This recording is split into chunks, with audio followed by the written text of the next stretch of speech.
Assalomu alaykum. Siz bilan doktor Alimov. Bugungi videoning mavzusi bu qanday qilib bosh miyada qon aylanishini yaxshilash mumkin, qanday qilib top 5 ta mahsulot, tabiiy mahsulot orqali xotirani shu bilan birgalikda bosh miyada ham qon aylanishini yaxshilash mumkin. Mutaxassis sifatida 5 ta tabiiy narsani tavsiya qilaman. Bu sizga foydadan xoli bo'lmaydi degan umiddaman. Videoni oxirigacha kuzating va o'z fikrlaringizni kommentariyada qoldirib qo'yishni unutmang. Birinchisi bu oddiy chesnok yoki sarimsoq piyozi. Xo'p, sarimsoq piyozini muntazam iste'mol qilganda bu ko'pincha qon tomirlarini kengaytiruvchi va shu bilan birgalikda miyada qon aylanishini yaxshilovchi effekti bor. Sarimsoq piyoz tarkibidagi moddalar qon tomirlaridagi NO moddasini ko'paytirgandan keyin bu NO ni o'zi qon tomirlarini kengaytirib beradi. Xo'p, keyingi ta'siri bu sarimsoq piyozni albatta tromb hosil bo'lishini kamaytiradi. Ya'ni qonning quyuqlashib ketishiga yo'l qo'ymaydi. Ikkinchisi narsa bu oddiy har qanday o'zbekning xonadonidan topishimiz mumkin bu ko'k choy. Ko'k choy tarkibidagi L-tianin moddasi bosh miyadagi serotonin va dopamin degan moddani ko'paytirishga yordam beradi.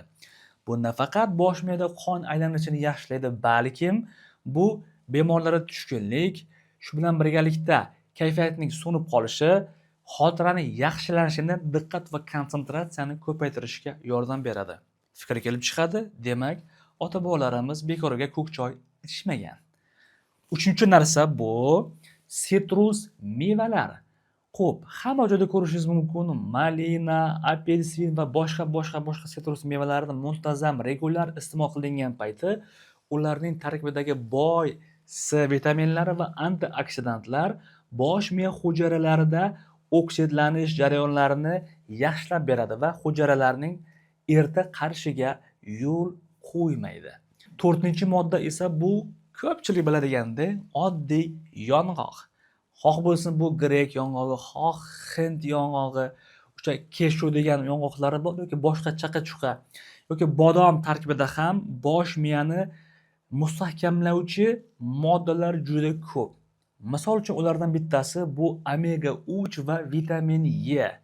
Ikkalasi ham miya uchun o'ta kerakli bo'lgan moddalardan hisoblanadi.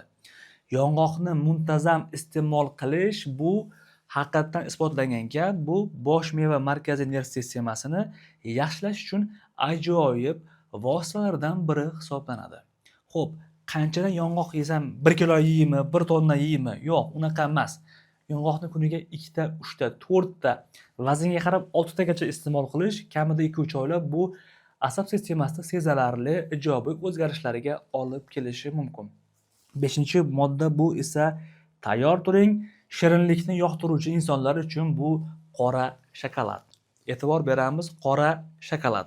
Qora shokolad tarkibida epikatexin yoki katexin degan modda mavjud. Bu ko'pincha bosh miyada bu qora shokolad tarkibidagi bosh miya qon tomirlarining kengaytiradi va tonuslarini oshgandan keyin bosh miyada qon aylanishini yaxshilab beradi. Buni ko'pincha qora shokoladni doimiy, regular iste'mol qiluvchilar juda ham yaxshi biladi. Xo'p, qora shokoladning shunday xususiyati borki, diqqat va xotirani yaxshilab beradi. Oksigenatsiya degan narsa bor. Bu bosh miya hujayralarida kislorod bilan ta'minlanishini qora shokolad muntazam yaxshilab beradi. Lekin qora shokoladni hammaga ham tavsiya qilavermaymiz. Kimda-kim qora shokoladga ko'pincha migreni bor insonlar yoki qandli diabeti bor insonlarga qora shokolad tavsiya etilmaydi. Xo'p, yuqoridagi 5 ta tavsiyamizga sizga yoqdimi? O'z fikrlaringizni kommentariyada qoldiring. Diqqat, xotira pasayishi, uyqu buzilishi, bosh miyada qon aylanishining surunkali va o'tkir buzilishlari kabi muammolar sizda bo'lsa, yuqoridagi yoki quyidagi nomerlar orqali qabulga yozdirishingiz mumkin. Siz bilan doktor Alimov bo'ldi. Sog'lik bu sizdagi eng oliy ne'matlardan biri bo'lib, sog'lig'ingizga hech qachon befarq bo'lmang.